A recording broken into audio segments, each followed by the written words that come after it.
Good evening. Today, the United States, together with our close allies and partners, took an important first step toward a comprehensive solution that addresses our concerns with the Islamic Republic of Iran's nuclear program. Since I took office, I've made clear my determination to prevent Iran from obtaining a nuclear weapon. As I've said many times, my strong preference is to resolve this issue peacefully, and we've extended the hand of diplomacy. Yet, for many years, Iran's been unwilling to meet its obligations to the international community. So my administration worked with Congress, the United Nations Security Council, and countries around the world to impose unprecedented sanctions on the Iranian government. These sanctions have had a substantial impact on the Iranian economy, and with the election of a new Iranian president earlier this year, an opening for diplomacy emerged. I spoke personally with President Rouhani of Iran earlier this fall. Secretary Kerry has met multiple times with Iran's foreign minister, and we have pursued intensive diplomacy, bilaterally with the Iranians and together with our P5+1 partners, the United Kingdom, France, Germany, Russia, and China, as well as the European Union. Today, that diplomacy opened up a new path toward a world that is more secure, a future in which we can verify that Iran's nuclear program is peaceful and that it cannot build a nuclear weapon. While today's announcement is just a first step, it achieves a great deal. For the first time in nearly a decade, we have halted the progress of the Iranian nuclear program, and key parts of the program will be rolled back. Iran has committed to halting certain levels of enrichment and neutralizing part of its stockpiles. Iran cannot use its next-generation centrifuges, which are used for enriching uranium. Iran cannot install or start up new centrifuges, and its production of centrifuges will be limited. Iran will halt work at its plutonium reactor, and new inspections will provide extensive access to Iran's nuclear facilities and allow the international community to verify whether Iran is keeping its commitments. These are substantial limitations which will help prevent Iran from building a nuclear weapon. Simply put, they cut off Iran's most likely paths to a bomb. Meanwhile, this first step will create time and space over the next 6 months for more negotiations to fully address our comprehensive concerns about the Iranian program. And because of this agreement, Iran cannot use negotiations as cover to advance its program. On our side, the United States and our friends and allies have agreed to provide Iran with modest relief while continuing to apply our toughest sanctions.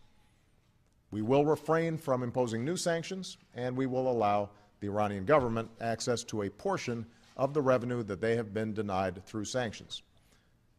But the broader architecture of sanctions will remain in place, and we will continue to enforce them vigorously.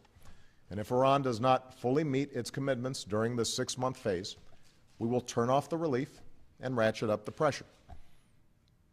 Over the next 6 months, we will work to negotiate a comprehensive solution. We approach these negotiations with a basic understanding. Iran, like any nation, should be able to access peaceful nuclear energy. But because of its record of violating its obligations, Iran must accept strict limitations on its nuclear program that make it impossible to develop a nuclear weapon. In these negotiations, nothing will be agreed to unless everything is agreed to. The burden is on Iran to prove to the world that its nuclear program will be exclusively for peaceful purposes. If Iran seizes this opportunity, the Iranian people will benefit from rejoining the international community, and we can begin to chip away at the mistrust between our two nations. This would provide Iran with a dignified path to forge a new beginning with the wider world based on mutual respect.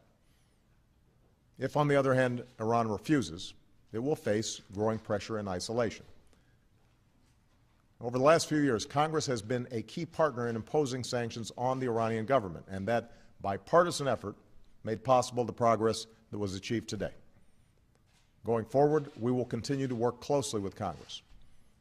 However, now is not the time to move forward on new sanctions, because doing so would derail this promising first step, alienate us from our allies, and risk unraveling the coalition that enabled our sanctions to be enforced in the first place. That international unity is on display today. The world is united in support of our determination to prevent Iran from developing a nuclear weapon. Iran must know that security and prosperity will never come through the pursuit of nuclear weapons. It must be reached through fully verifiable agreements that make Iran's pursuit of nuclear weapons impossible.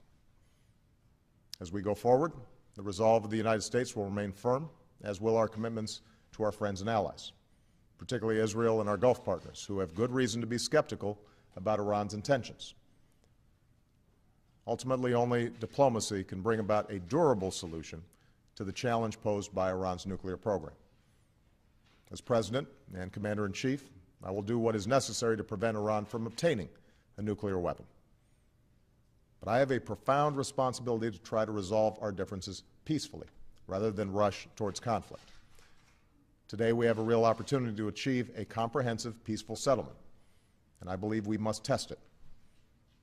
The first step that we've taken today marks the most significant and tangible progress that we've made with Iran since I took office. And now we must use the months ahead to pursue a lasting and comprehensive settlement that would resolve an issue that has threatened our security and the security of our allies for decades. It won't be easy, and huge challenges remain ahead. But through strong and principled diplomacy, the United States of America will do our part on behalf of a world of greater peace, security, and cooperation among nations. Thank you very much.